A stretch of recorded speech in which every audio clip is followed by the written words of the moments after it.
Imagine you are holding the most powerful weapon in human history. Not a sword, not a gun, not a bomb. A weapon that has saved more lives than every hospital, every doctor, and every army combined.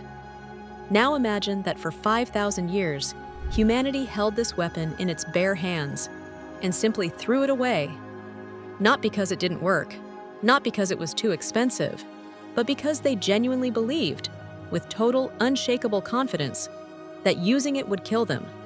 That is not a metaphor. That is not an exaggeration.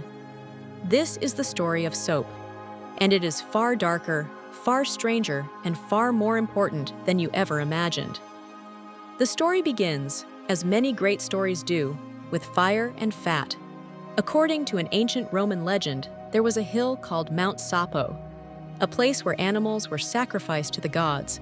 When it rained, the ashes from the sacrificial fires and the melted animal fat were washed down the hillside and into the clay banks of the Tiber River below. The women who washed their clothes there noticed something strange. The fabric came out cleaner than it ever had before. They did not understand the chemistry. They had no way of knowing that the alkali in the ashes had reacted with the animal fat to create a primitive surfactant, a substance capable of lifting oil and dirt from any surface it touched. They simply knew that something in that river made things cleaner. But here's the detail that changes everything. For the next 3,000 years, this discovery was used on fabric, on wool, on linen, not on the human body. The idea of washing yourself, your hands, your face, your skin, with soap simply did not take hold.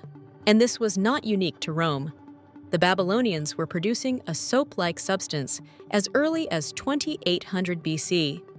Egyptian medical texts from 1500 BC describe mixtures of animal fat and plant ash used to treat skin disease. The ancient Celts, whose word for the substance eventually gave us our modern word soap, were making it from fat and ash long before Roman soldiers ever arrived in Britain. The Romans themselves built 900 public bathhouses for just 1 million people in the city of Rome. 900! And yet none of these civilizations understood the single most important truth about soap, that it could save lives. That discovery was still thousands of years away, and it would come at a devastating cost. Then Rome fell, and when Rome fell, it took Western hygiene down with it. The great bathhouses closed, the aqueducts crumbled, and in the vacuum that followed, a new idea began to spread. Quietly at first, then with the force of religious conviction. The idea was this: water was dangerous. Warm water, people believed, opened the pores of the skin, and open pores invited disease inside.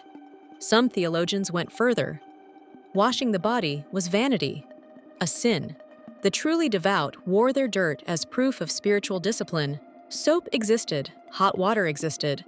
The knowledge of how to make both had been around for centuries, but the cultural framework made using them feel not just unnecessary, but actively dangerous, morally wrong, and the consequences were catastrophic. The bubonic plague arrived in Europe in 1347. Within 4 years, it had killed between 30 and 60% of the entire continent. Cities collapsed, families were wiped out in weeks. The plague spread through contaminated surfaces, through fleas, through unwashed hands in cramped spaces shared with animals. Every single transmission pathway could have been disrupted by basic hygiene. The solution was there. It had been there for centuries, but the world had been convinced not to use it. And for those who could afford soap, they were taxed for the privilege. England's soap tax locked this product away from working-class families for over 200 years. It was not repealed until 1853. A substance that could have changed the history of infectious disease was kept from the people who needed it most, by law. In 1847, a young Hungarian physician named Ignat Semmelweis was working at the Vienna General Hospital. He was troubled by a pattern he could not explain. The hospital had 2 maternity wards. In the first ward, run by doctors and medical students, women were dying from childbed fever at a rate of nearly 18%. In the second ward, run by midwives, the mortality rate was less than 4%. Same hospital, same patients, same disease, completely different outcomes. Every single time, Semmelweis observed everything. He reviewed case files. He interviewed staff. He spent months searching for the answer. Then a colleague of his cut his finger during an autopsy and died of an infection identical to childbed fever. That was the clue. Semmelweis realized that the doctors were moving directly from the autopsy room to the delivery room without washing their hands. The midwives had no contact with corpses. He proposed that invisible particles from the dead were being carried on living hands into living patients. He called them cadaverous particles. We now call it bacterial contamination. His solution was almost insultingly simple. Wash your hands with a chlorinated lime solution before examining any patient. He enforced this rule in his ward. The mortality rate dropped from 18% to less than 2%, almost overnight. The response from the European medical establishment was immediate. They rejected him completely. The idea that trained professional doctors could be killing their own patients simply by not washing their hands was considered absurd. An insult to the dignity of the profession, Semmelweis was dismissed from his position. His research was suppressed. He grew increasingly desperate, writing open letters accusing his colleagues of murder. He suffered a severe mental breakdown, and in 1865, he was forcibly committed to a mental asylum in Vienna, where he died just 14 days later, beaten by guards, infected through a wound on his own hand. He was 47 years old. He died before Louis Pasteur confirmed germ theory. He died before antiseptic surgery existed. He died without ever knowing that history would prove him completely and unambiguously right. The Industrial Revolution changed soap from a luxury into a necessity, but it needed a salesman. In 1884, a British businessman named William Hesketh Lever launched a mass-produced bar of soap under a name that would become famous around the world: Sunlight Soap. Lever Brothers didn't just sell soap, they sold the idea of soap.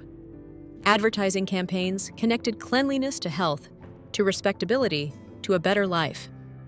They targeted working-class families who had never thought of soap as something for them. They made it affordable, consistent, and desirable. At the same time, Pasteur's germ theory was finally gaining acceptance. Governments began treating public hygiene as a national emergency. Child mortality fell. Death from infectious disease dropped faster than any drug or surgery had ever managed. A lump of fat and ash, refined, manufactured, and finally understood, had quietly become the most effective public health intervention in human history. The next time you reach for a bar of soap, think about what it took to get there. 5,000 years of accidental discovery, centuries of fear and superstition, attacks that locked the solution away from the people who needed it most, a brilliant doctor who died beaten in an asylum because he was right at exactly the wrong moment in history, and an industry that finally succeeded, not by inventing something new, but by convincing an entire civilization that it deserved to be clean. The most powerful weapon in human history didn't need gunpowder. It needed fat, ash, water, and someone brave enough to finally say, "Wash your hands." That's object lore.